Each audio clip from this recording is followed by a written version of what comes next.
এবার C plane বানিয়ে আবারও আলোচনায় মানিকগঞ্জের তরুণ উদ্ভাবক জুলহাস মোল্লা। পানি থেকে আকাশে যা সফলভাবে ওড়া সামাজিক যোগাযোগ মাধ্যমে মাত্র 3 দিনে 3 কোটি মানুষ দেখেছে। বিস্তারিত মানিকগঞ্জ প্রতিনিধি মোহাম্মদ সুজন খন্দকারের তথ্য ছবিতে রিপোর্টে। আবারও তাক লাগিয়ে দিলেন জুলহাস। এবার নিজের তৈরি সি প্লেনে উড়লেন আকাশে।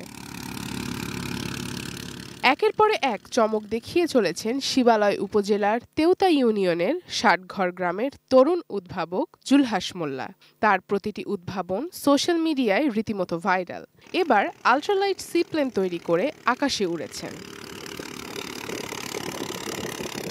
স্পেশাল আপনার মানে মজা কিছু, তাই আমার সিক্রেট ম্যাগি স্বাদে ম্যাজিক ফ্রম নেসলে।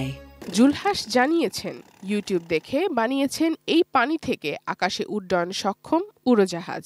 তৈরিতে সময় লেগেছে 5 মাস, খরচ হয়েছে 2 লাখ টাকা। ইঞ্জিন হিসেবে ব্যবহার করেছেন 16 হর্স পাওয়ারের পেট্রোল ইঞ্জিন আর অ্যালুমিনিয়াম দিয়ে তৈরি করেছেন পানির ফ্লোট, যা পানিতে থাকতে সহযোগিতা করে। পানির উপর মাত্র 50 থেকে 60 মিটার ছুটে 100 ফিট পর্যন্ত আকাশে উঠতে পারে জুলহাসের সি প্লেন।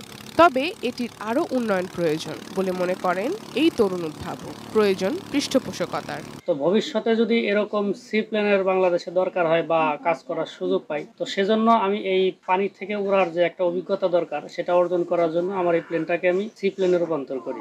জুলহাসের নিত্য নতুন উদ্ভাবনে বিস্মিত কেবল স্থানীয়রাই নয়, দেশের মানুষও। তাকে নিয়ে গর্বিত মানিকগঞ্জবাসীও। সরকার একটু অনুদান দিলে যারা কাজকর্ম একটা পজিশন দিলি পারে চলে খাইয়ের পারতো। আমাদের স্কুলের বাচ্চারাও ওদেরকেও দেখাইছি যে তোমরা এটা দেখো, দেখে তোমরাও এটা আবিষ্কার করা শিখো। ও আমাদের মানিকগঞ্জ জেলার গর্ব, বাংলাদেশেরও গর্ব। ও যা করে দেখাইতেছে এগুলো তো আর আমরা আগে চোখে দেখি নাই। এই 1 বছরের মধ্যে জুলহাস প্রথমে উদ্ভাবন করেন বিমান, তার 3 মাস পরে এয়ারবোট, এর 5 মাস পর উদ্ভাবন করলেন ultralight seaplane. Sharjana Ananya, desk report, ATN news.